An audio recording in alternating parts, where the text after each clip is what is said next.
Hello children, in previous class we had learned how components of a mixture are separated by using sublimation and chromatography techniques. In today's class we are going to learn how components of a mixture are separated by using distillation and fractional distillation. Let us see, first we will see the distillation technique. Okay, here this distillation technique is used to separate the miscible liquids. Miscible liquids means when two liquids are mixed, they mixes completely and they will form homogeneous solution. Okay, that kind of liquids are said to be miscible liquids. Okay, and here this distillation technique is used to separate the components of miscible liquids that boil without decomposition. Okay, on heating, these miscible liquids should not undergo decomposition. That liquid compounds should not undergo decomposition, and the separating two liquids should have sufficient difference in their boiling point. Okay, for example, acetone and water. Okay, here acetone is having a boiling point of the acetone is lower than the boiling point of that water. Okay, it is less than 100 degrees Celsius, whereas that boiling point of water is 100 degrees Celsius. So here this distillation technique is used to separate the components of miscible liquids that boil without decomposition and have sufficient difference in their boiling points. Okay, let us see the principle involved in this technique. The boiling points of components in a miscible liquid mixture are different. Already I told this. The boiling point of the two separating components in a miscible liquid are different. They are having different boiling points. So that since they are having different boiling points, they can be separated by evaporating. Okay, on evaporating and condensing the part of the mixture. Okay, on evaporating, on heating, this one of the component of the immiscible liquid gets evaporated, and by using the water condenser, that evaporated molecules, okay, evaporated component is condensed and it is collected in a separate flask. We will see with an example. Let us see. Let us understand this distillation technique with the help of an example. We are going to separate the mixture of acetone and water. Okay, when acetone and water are mixed, they will form homogeneous solution. Okay, they will mix each other. So we will see how this is separated.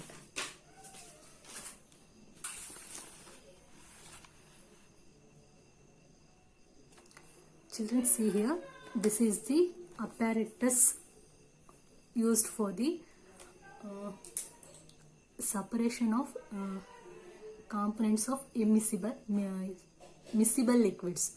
See here, this is the distillation flask, and this distillation flask is connected to the water condenser. This is the water condenser.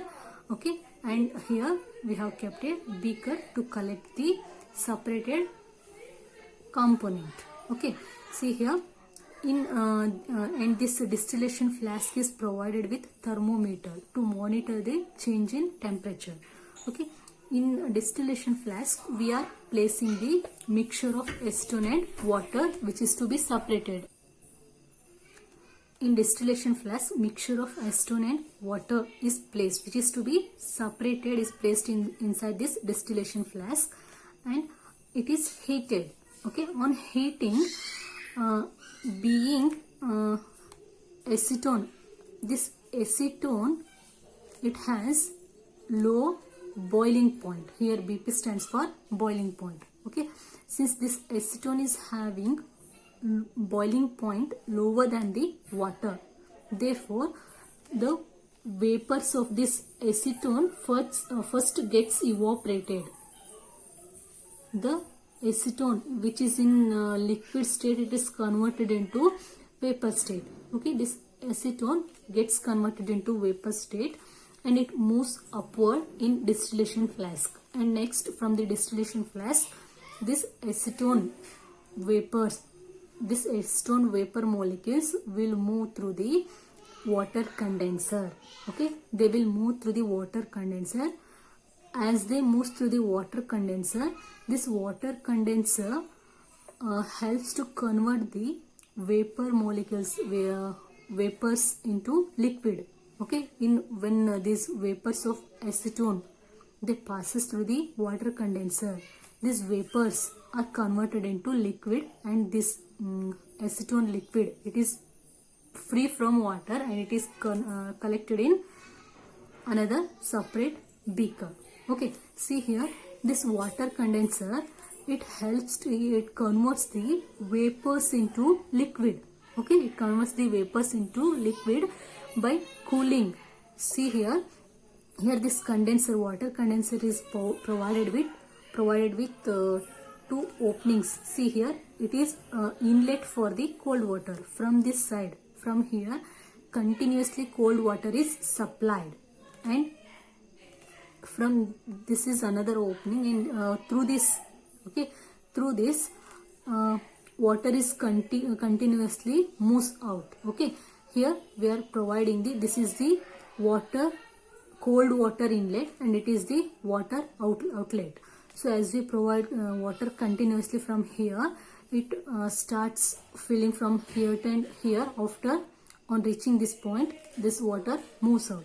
When this water, okay, when vapors of the acetone passes through this tube, okay, passes through this tube, here vapors, okay, since here providing the cold water, and this continuous supply of water decreases the temperature inside this water condenser. When temperature is lowered,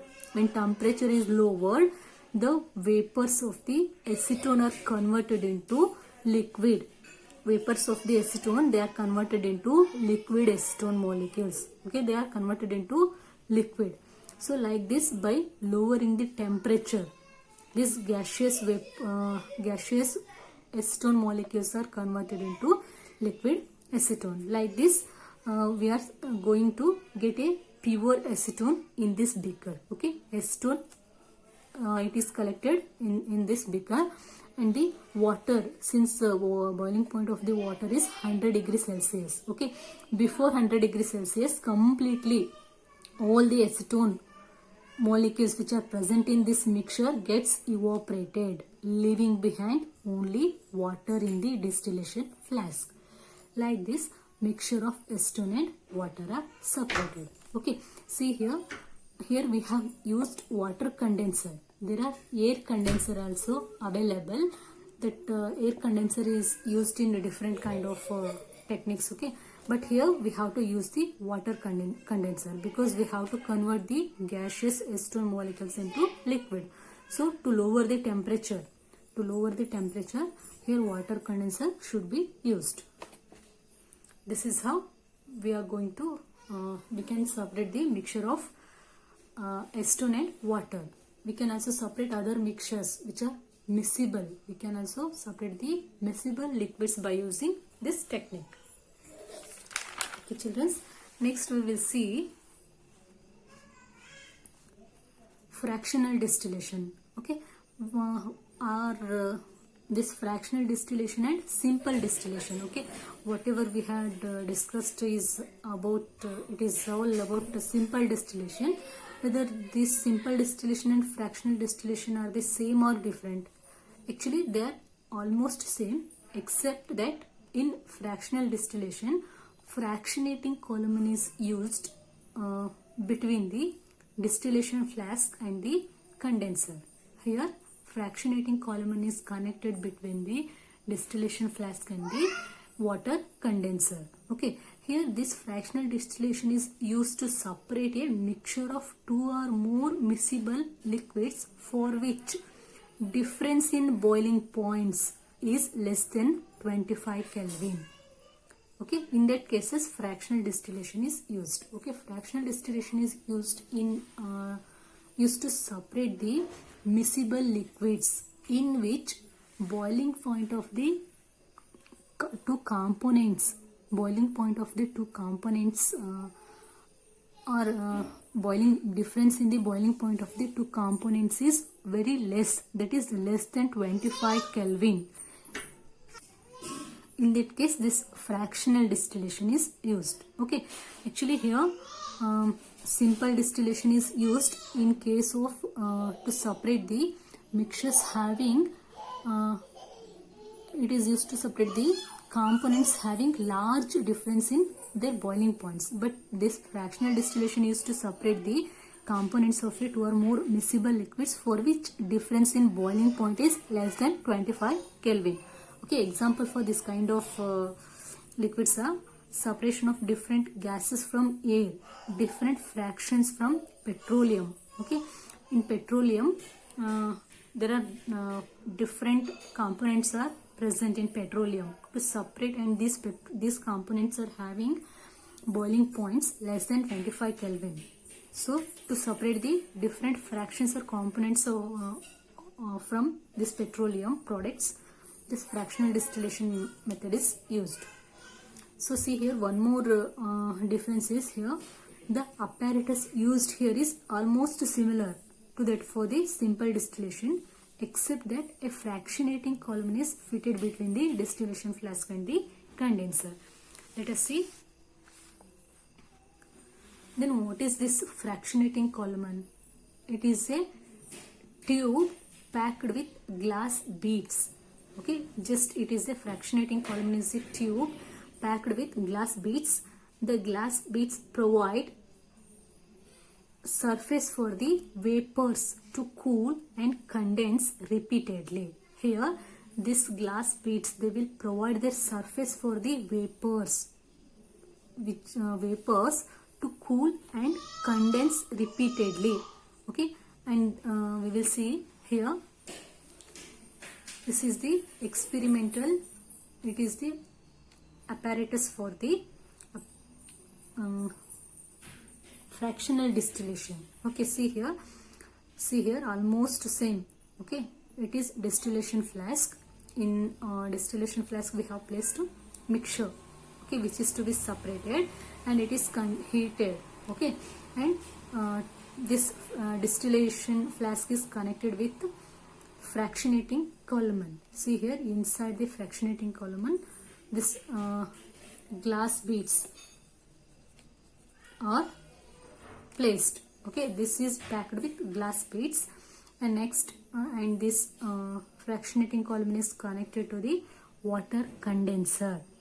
Okay, next here we have placed a conical flask to collect the pure liquid component. Okay, here we are going to heat this mixture which is taken in the distillation flask. On heating, the component with low boiling point, the component with low boiling point will gets evaporated, and it moves through this fractionating column. Here evaporated molecules of a component, they gets condensed, and again they gets evaporated, and when they moves through or when they flows through this water condenser, they gets liquefied there, or they gets converted into liquid, and they are collected in separate conical flask. Here we are going to get a pure liquid component. Like this, on continuous heating we can separate one by one component. Okay, one more example is separation of different gases from air by using fractional distillation. Okay, so we will see this separation here. This is the flow diagram which shows the process of obtaining gases from air. Okay, see here, this is air. Actually this air, it is a gaseous state. Air is in gaseous state, and this gaseous state is compressed and cooled by increasing pressure. Okay, it is compressed and cooled by increasing pressure and decreasing the temperature. And on increasing the pressure and decreasing the temperature, okay, the air which is present in gaseous state is converted into liquid air. Okay, we are here we are converting gaseous air into liquid air by increasing the pressure and decreasing the temperature. Okay, here we are liquefying. Okay, so next this liquid air is allowed to warm up slowly in fractional distillation column. It means here this liquid air is taken in this distillation flask. Okay, the liquid air is taken in this distillation flask and it is warmed. It is continuously heated. On heating, the component of the air which is having low boiling point gets evaporated, and it gets evaporated and it gets condensed, and it is collected in a separate conical flask. Okay, the gases get separated at different heights. Okay, they are get separated at different heights. See here, these are the gases, and this is their boiling point, and this is percentage of air by volume. Okay, at minus 183 degrees Celsius. Okay, at minus 183 degrees Celsius, oxygen gas is separated. Its percentage of this oxygen is by volume is 20.9. Okay, and here this argon, okay, it gets separated at minus 186 degrees Celsius. Okay, next to this one, nitrogen gets separated at minus 196 degree Celsius. Okay, and the percentage of this nitrogen gas is 78.1 and this argon is 0.9. We know that air contains more volume of that nitrogen. Next to nitrogen, oxygen is maximum. It is the maximum. Yes, it is the maximum volume of present in air. And next comes argon. Like this, we are going to separate the mixture of a air. We are going to separate different gases from air. Okay. Next, we will see another technique, that is crystallization. Okay, here the crystallization is a process that separates a pure solid in the form of its crystals from a solution. Okay, here we are separating the pure form of a solid from pure solid in the form of its crystals from a solution. Okay, actually this crystallization technique is used to purify the solids. Okay, we are in laboratories we are going to prepare the new compounds. Actually, whenever we prepare the new compounds, actually they are having some impurities. So to remove the impurities, they are subjected to the crystallization process. When they are crystallized, when they are subjected to the crystallization process, the impurities present in that compound gets removed. Okay, why this crystallization is better than simple evaporation? Okay, here this crystallization technique is better than simple evaporation because some solids decompose, or some solids like sugar may get charred on heating to dryness. Okay, suppose if we want to purify the sugar, okay, actually it is a solid. On evaporation technique, if we are going to purify this solid, means here since this sugar is a solid, and on heating it may get charred and on heating. Okay, so to avoid such problems, it is better to use the crystallization technique. One more reason is that some impurities may remain dissolved in the solution even after filtration. Even after filtration also, some of the impurities, okay, they remain dissolved in the solution even after filtration. On evaporation, these contaminate the solid. On evaporation, okay, whenever we are going to synthesize the new compounds in laboratory, after synthesizing we need a medium to synthesize a new compound. So we can use solvent like water or ethanol, like that, depending on our reactants and products which we are going to synthesize. Okay, so on that basis we are going to select the solvent. Okay, when new compounds are synthesized, on synthesizing they are filtered, okay, to separate the product formed. Actually it is mixed with the water, so to separate that product, solid product, it is filtered. Okay, after filtration it is evaporated, it is subjected to the evaporation process. Okay, when it is evaporated, the impurities which remain dissolved in the solution, okay, even after the filtration they contaminate the solid on evaporation. Okay, so because of these two reasons it is better to use the crystallization technique to purify the solids. Let us see crystallization technique with an example, that is purification of copper sulfate. Okay, see here how we are going to separate the how we are going to purify the copper sulfate compound. Here 5 grams of copper sulfate is taken and it is dissolved in minimum volume of water. Here we have taken minimum volume of water.